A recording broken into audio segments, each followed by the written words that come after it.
You must be the change you wish to see in the world, says Gandhi. Hi, it's Rhonda, the good influence her. I want to say thank you for the Instagram compliment for my music, of all things. You guys are funny on social media. Thank you for subscribing to YouTube, Facebook, Twitter, iTunes, Instagram, Spotify, and all the rest of them. I do have to admit, I have danced a little bit to my own music. What can I say? I like happy beats. Okay, on that note, like a dance, let's take the first step onto Maslow'S pyramid. Today is episode 7, a major step we're taking on the journey to empowerment. This is big. If you don't get this right and build your foundation correctly, you will be stuck. Because if you don't have a solid foundation, this will become a self-inflicting wound, creating that real struggle in life.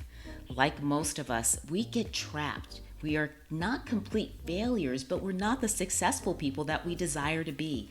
You keep experiencing those half-step results. Well, that's the real struggle. We have high motivations and expectations to have a great life, but we get bogged down fighting against ourselves with lack of time, lack of money, lack of energy. Level 1 is physiological needs: air, water, food, shelter, clothing, reproduction. I truly believe this first step is so crucial to your success. So we just have to rebuild the foundation and make it solid, formidable. Formidable means respect through being impressively large, powerful, and intense. Now, at the end of episode 6, I left you to ponder these questions. How are you living, and are you living your best life? Hopefully, you will know the answer to this by the end of this episode. Let's step on to level 1. Here we go. Episode 7, Maslow'S Foundation of Physiological Needs. The struggle is real, like a self-inflicting wound. Hi, it's Rhonda, the good influence her. Let's get started, because this is one of those obvious lessons in life that we make much more difficult on ourselves. If you don't have a good foundation in life, you won't have a good life. It's that simple. A good foundation takes effort and time, like geology, pressure and time to build up a mountain or maybe a pyramid. Are you getting you're getting it right? The pyramid perspective. What is a good foundation? Now, Maslow says a good foundation for a human being to become the most that one can be, you must attain the basic human survival requirements in life. Physiological needs. These are simply primal needs for survival: air, water, food, shelter, clothing, sleep, reproduction. When these needs are met, solved, and resolved without any stress on them, Maslow suggests that you will intrinsically want to pursue the next level of growth on the pyramid. Okay, this sounds simple. Air is free and all the rest are simple necessities that we know we need. We're compelled to resolve these naturally. In fact, physiological needs are obvious and innate. This sounds so simple and automatic without question for us to build a foundation perfectly, so why can't we get past it to get to the top of the pyramid, guys?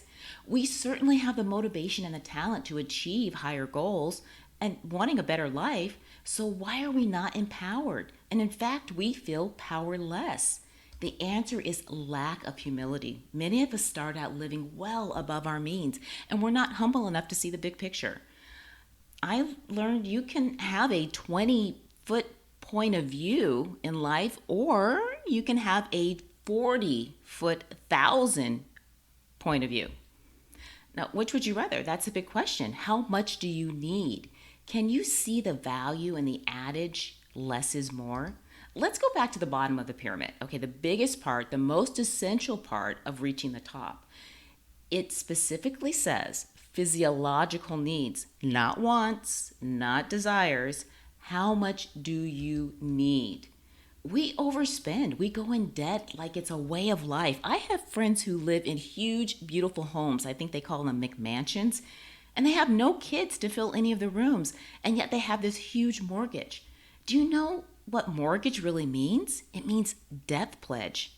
Mort is the root word. Mort, like morbid, mortician, death. A death pledge. Would you ever make a death pledge? And think about it, a 30-year mortgage, like 30 years of a death pledge? What decisions are you making and why are you making them? I don't have a mortgage anymore. I don't want to do that to myself. I reassessed what I needed, not what I think I wanted. I Do I need 100 pair of shoes, jeans, and handbags? No. I focus on eating one meal a day. That works for me and my doctor. I live by the beach and therefore I just have one car. Now, it is a Mercedes. I'm not saying deprive yourself, but to really look at your needs and the struggle you're creating on yourself, the self-inflicting wound. That struggle is what is preventing you to build and have your solid foundation. And that struggle is stopping you from reaching your goals. And that struggle is causing you so much pain psychologically, emotionally, spiritually, and financially. What will happen if you decide to downsize your life? And you don't have to work two jobs to pay bills. What if you become a good steward and conserve your water usage, ride share, take the bus, stop eating so much? I know some very rich people in Newport Beach, California who drive beat up cars and wear shorts and t-shirts every day. They didn't live above their means and were able to save money before the age of 40 so they could retire with a few $1,000,000 in the bank and live off the interest. In fact, there are a lot of billionaires who didn't come from money. They are self-made people who used their office space as their homes for years to cut costs. You are really not missing out on more by living well above your means. In fact, that is the self-inflicting wound. It's called living well above your means. There are so many values you learn when you live within your means. Less stress, better sleep. You learn to take care of yourself a lot better. You learn not to judge yourself. You learn not to care what people think about you, and that's a really good one. You get thicker skin. You don't eat as much, so you're not worried about dieting. You learn to live within your means, and you do that for long enough, you will see and you will discover some real intrinsic truths, some real change that can't be unchanged, that good change. It takes the art of practicing because you do it daily, building that foundation. Practice makes perfect.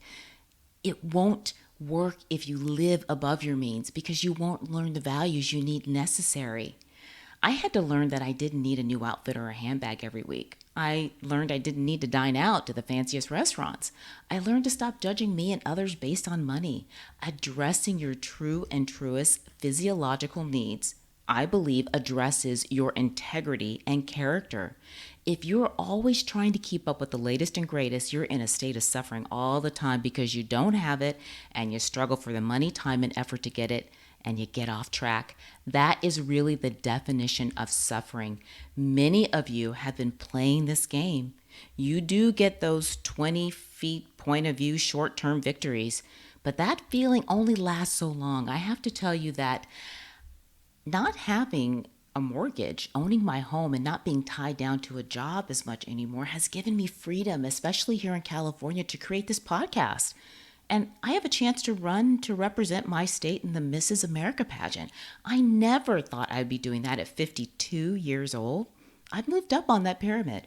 I want you to move up and start considering where you can make changes to assess what your true needs are for yourself and for your family.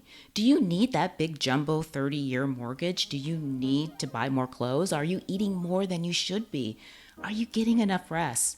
My personal answers to those questions were no, no, no, and no.